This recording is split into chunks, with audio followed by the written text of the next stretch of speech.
Hello, I'm Jina Kim, your host for the GEOVISTA. Despite high tariffs imposed by Western countries restricting exports, China's aggressive push into the global EV market shows no signs of slowing down in 2025. Just last month, BYD, the world's largest electric vehicle manufacturer, officially entered the Korean passenger car market, heightening tensions in the auto industry. Today, we take an in-depth look at China's EV sector, which is shaking up the global automotive market with its aggressive pricing strategy. The GEOVISTA starts now.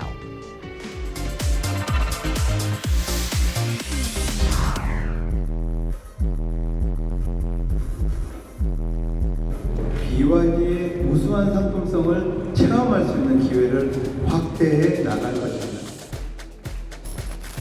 China's BYD, which has established a foothold in Korea through electric bus supply, officially announced its full-scale entry into the electric passenger car market on January 16th.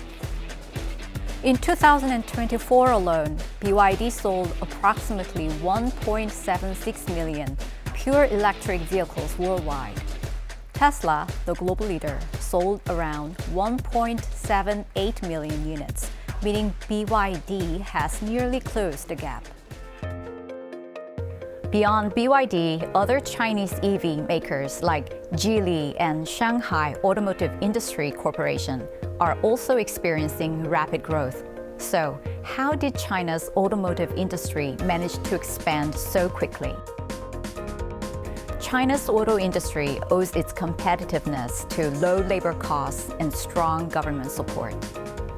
Up until the 1990s, state-owned enterprises dominated the sector, resulting in slow technological progress.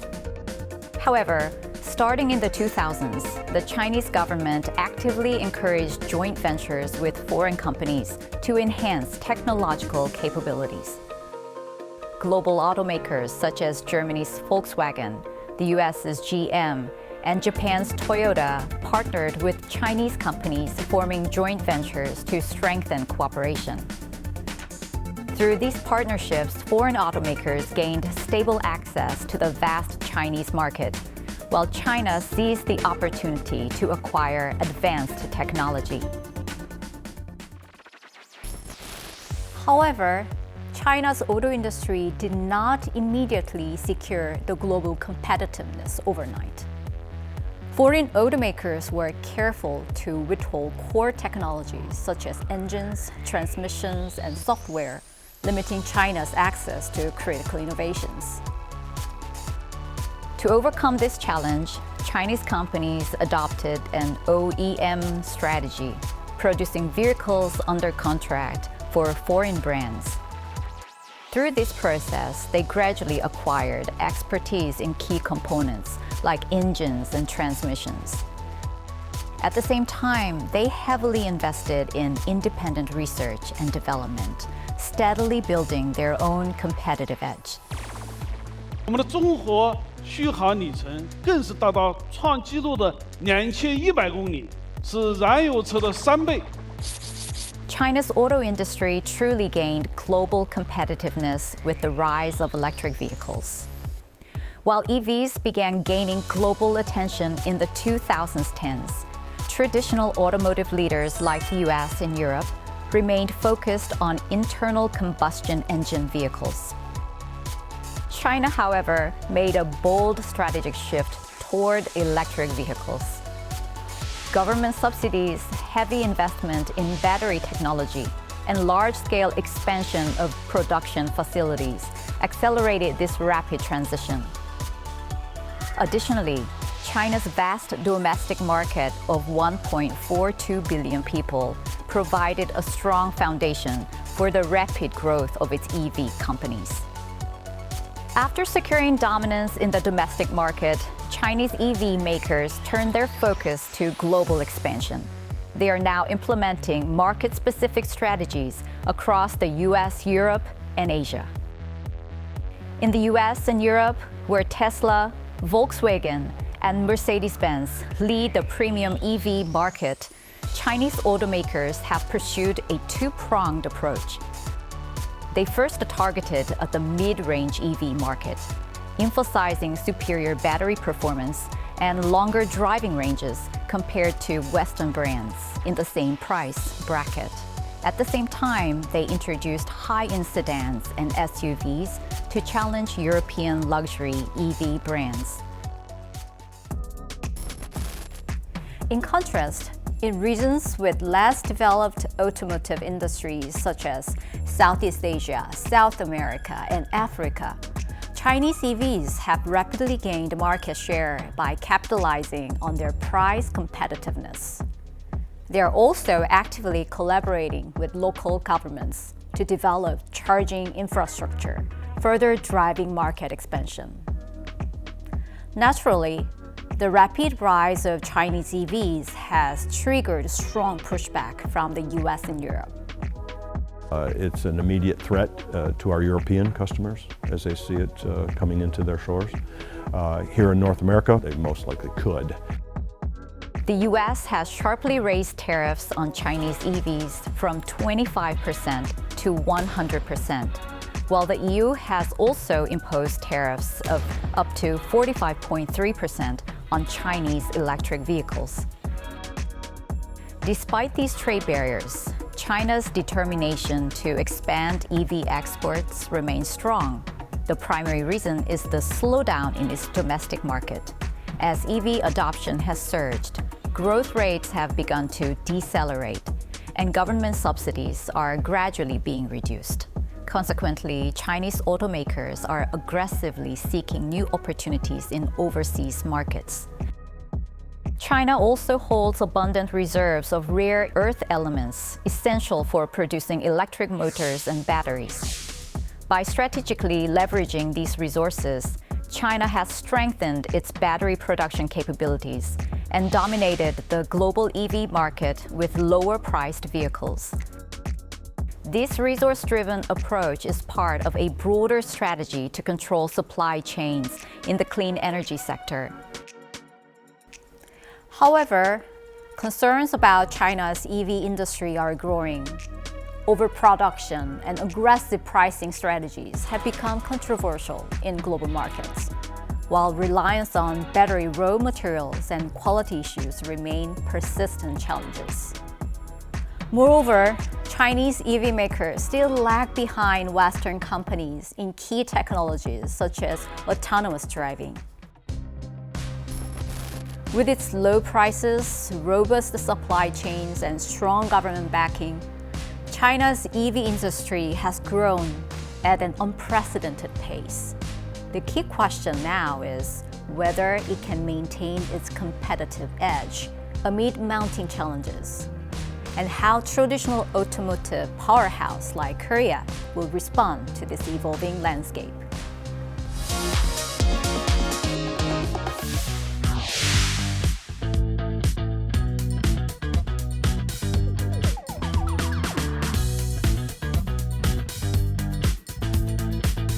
We've just explored the evolution of China's automotive industry and how it has gained global competitiveness. Now let's take a closer look at why Chinese EV makers are entering the Korean market and how much traction they might gain in the domestic industry. Joining us in the studio is Professor Kim Young-jae from the KDI School of Public Policy and Management, who specializes in EV adoption research.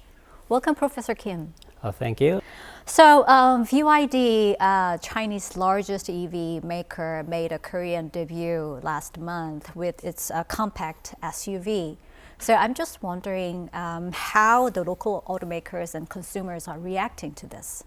First of all, people are quite interested in that because it's a very, very cheap and affordable car in the market. And normally EV markets are dominated by the Kia and Hyundai automobile companies in South Korea. Due to that, new introduction of the new car made by China is quite shocking to a lot of consumers. But as far as the firm goes, I think they tend to behave as if they don't care about it, but they do care about it, definitely. So I'm wondering what kind of competitive advantage they can offer to Korean consumers compared to domestic brands. Yeah, first of all, we need to think hard about what's the driving factors of the adoption of the EVs, right? First of all, the important factor is the cost, price of the EV. Second, the infrastructure, right? If there are no charging infra out there, no one's gonna buy it. And third, there are a lot of attributes of the car. So brand image or color, interiors, and etc. is super important for the consumers. So with that in mind, the cost competitiveness is super important factor that the Chinese BYD have in South Korea. You mentioned cost. Actually, despite the cost effectiveness, Chinese EVs may face domestic loyalties to the domestic brands here in South Korea, or there's some also lingering prejudice against the Chinese products, right? Right. So can those benefits that you just mentioned win over skeptical consumers in South Korea? To be honest with you, I don't know the answer yet. It's questionable mark. Because the safety issues and the durability of the batteries, they argue that their batteries are super good enough to long more than 10 or 20 years, but it's questionable, right? So we need to see if whether it works in the long term. So in the short term, there is a dominant effect because of the cost, obviously. So let's talk about other cases worldwide. Perhaps the BYD and other Chinese brands may experience some challenges or struggles in overseas markets in the past. So what lessons can be learned from those cases? The biggest market in the world is United States and Europe, right? Yes. So think about in the past experience of the earlier cases of Chinese firms who tried to penetrate US market was not successful because of the following reasons. First, the regulatory hurdles or safety issues, concerns, gonna be the primary worry and concern for US citizens. And at the same time, in the case of Europe, there are dominant players in Europe, the automakers. So because of that, it was not easy for them to increase the number of EV vehicles in Europe. Because due to their failure experience in Europe and the United States, force them to enter into different market. So different market, like in South Korea, perhaps they might consider a stepping stone and test bed for their introduction of their EV car would be successful or not. Okay, then if BYD successfully established itself here in South Korea, then what kind of ripple effects we might see across the industry?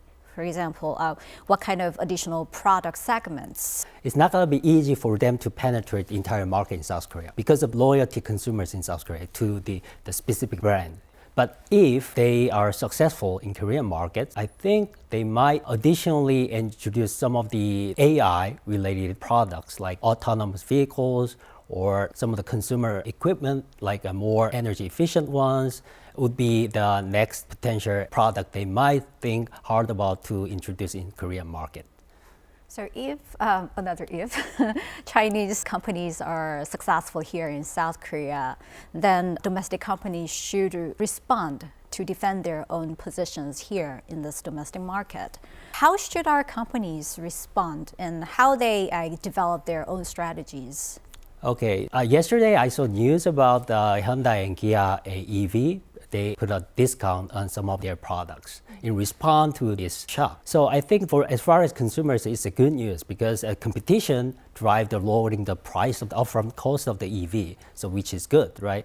But in the longer term, automakers in Korea need to think hard about the capacity or the durability or longevity of the batteries and other attributes of the cars make fancier than the Chinese cars. It's known to many people that the Chinese government is, behind this whole successful story, right? They are backing the Chinese EV companies, for indeed. In light of the challenges that the automakers may see here in South Korea to develop their own capability independently, so what should be the role of the South Korean government? So I don't think it's a good idea to government support a specific company per se in South Korea because it's unfair game as well. But I do agree with that's globally it's unfair game because the Chinese firms are always 100% supported by Chinese government, which is unfair. So a lot of rest of the countries like United States and European countries, EU particularly want to put a tariff. So having said this, I think as far as Korean government, it would be think more holistically about the penetration of more environmentally friendly cars, including rest of the car fleet, right? So first of all, recall what I said earlier about the second driving factors of the EV adoption, the infrastructure, right? So I do think government support putting more number of the fast chargers in proper manner, and at the same time, the slow chargers in home would be, I think, good for the rest of the car makers in Korea. So I don't think it's good to support directly to the specific company in Korea, but like indirectly, like increase more friendly environment for the EV drivers would be another way to support this EV ecosystem in Korea. Yes, of course. Since the automotive industry is South Korea's key industry now, so it seems that the government and the company should work together to develop some, the coordinated approach Yes. to get through these challenges. Yes, right. Since the Trump administration is trying to reshape climate change related policies such as IRA, do you think that kind of change will have an impact on EV industry one way or another? Yeah, obviously. It's for Chinese firms are hard to or impossible to export their car to the US market, right? In the case of the Tesla, I think they are not affected by this huge change, but in terms of Chinese firms, they are hugely negatively affected by this policy change. So as far as the Chinese firms that we talked about continuously, they would like to find alternative markets like the Korean markets to increase the sales of their EV products. So in response, more aggressively do a marketing strategy in terms of BYD. In response to Trump's policy change, automakers in EU certainly is trying to develop their own countermeasures in response to tariffs. Do you think Chinese will do the same? I don't think so. Chinese firms are more supportive in terms of the government policy in the case of the subsidy-wise, as well as the infrastructure investment. So in contrast with the European case, I don't think they are not the same case. Thank you for your time and sharing your expertise with us. Thank you for having me.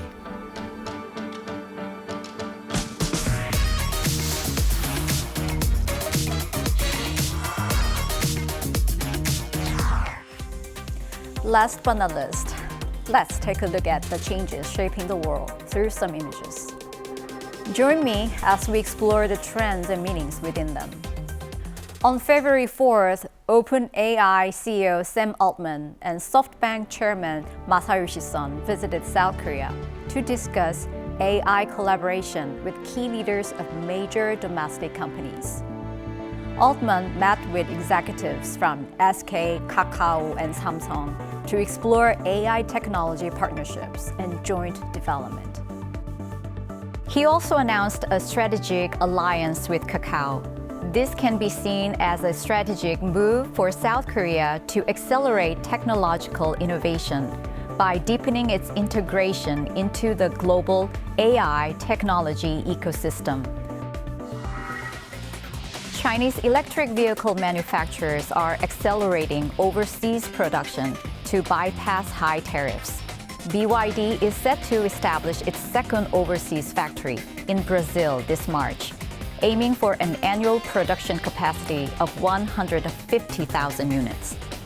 Last year, the company completed its first overseas factory in Thailand.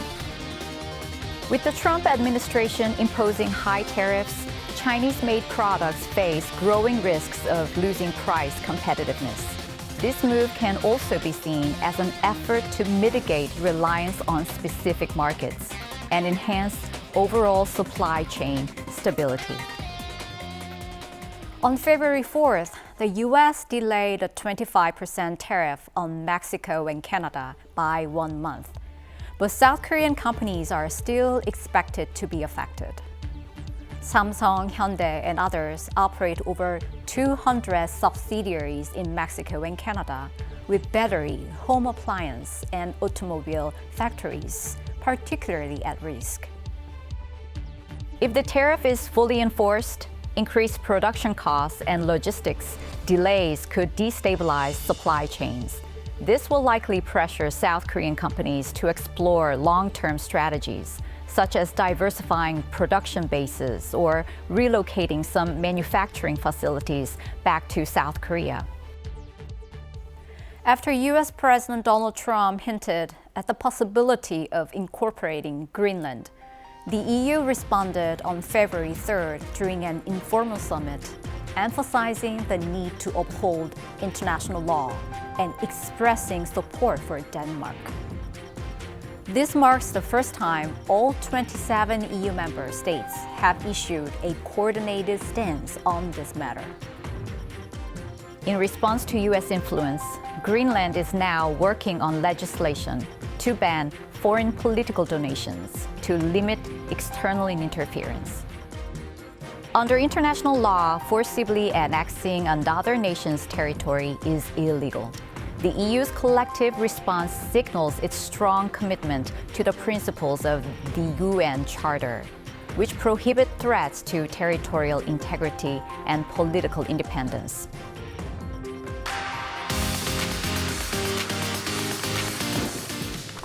That wraps up our program today.